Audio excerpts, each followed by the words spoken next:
Hello everyone, I just saw the movie Thanksgiving. And did I enjoy it? It was one of the best slasher films I have seen in a very, very long time.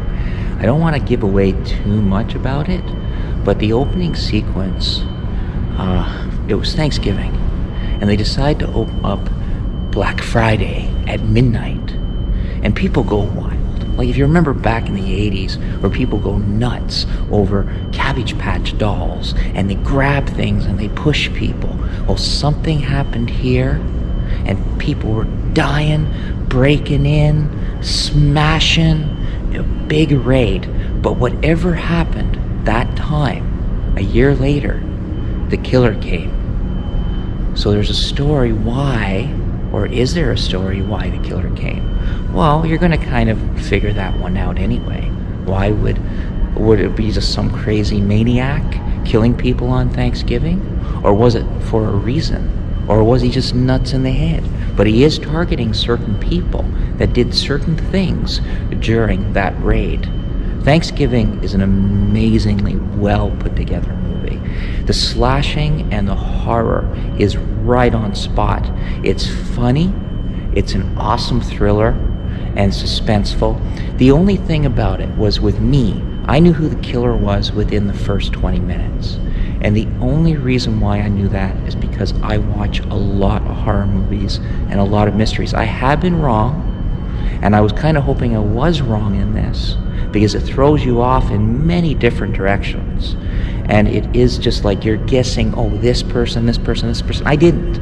I stuck with the one person, and I was correct. And I didn't want to be correct. Anytime I go into a slasher movie, I never want to be correct. Now, I did not know the reason behind it, but I knew who the killer was. As time went on, I was starting to realize the reason, but there was so much, like, they weren't jump scares. They weren't jump scares, but they were well executed, that some people might consider them jump scares, but they weren't. But well executed action. And as I sat in the theater and I was looking at the audience, there weren't many people in there. So it was nice to see a movie with very little people. And I have been in theaters where I've been the only one, but people actually jumped out of their seats in some of the scenes, and I had to turn around and see who was jumping, and I couldn't figure it out.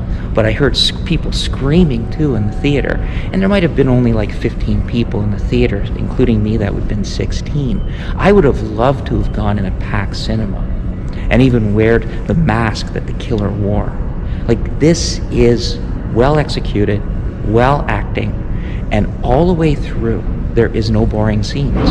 I was like, okay, is this going to be a boring scene? No. Is this going to be? No. And then next thing I know, it's over. And I'm like, it's an hour and 45 minutes long, but it's like you sit down and boom, boom, boom. Just everything's just like there. And it's perfect. It's a perfect slasher film, perfect for Thanksgiving and the holidays. Check it out. You must see it in the theater. It is widely worth it. It's probably clearly the best slasher, as I said already, that I've seen. And some critics say this is going to be the next Scream. They'll come out with another one and another one, and I certainly hope so. And like I said, the character development that I did not mention was there, but it was quick, and it felt like an 80s slasher film. And it didn't feel like there was any CGI, but I knew there was. But sure the heck didn't look like it. He did an amazing job directing this, and it's just a well put together film. Okay everyone, bye for now. And as you can see, I also check out my review of Five Nights at Freddy's. I did a review of that one. I did a review of Marvel as well. So check out my previous shows. And yeah, give me a like, subscribe, help me grow. I greatly appreciate it. And Cineplex in Canada is having their movies on Saturdays or Sundays now. The best performance on the big screen. E.T. will be coming back, or maybe it already did. Timeless classics, they do this every now and then. And they're on earlier in the mornings, and sometimes a little later. All right. I've said too much. Bye for now, anyone, and thank you for watching.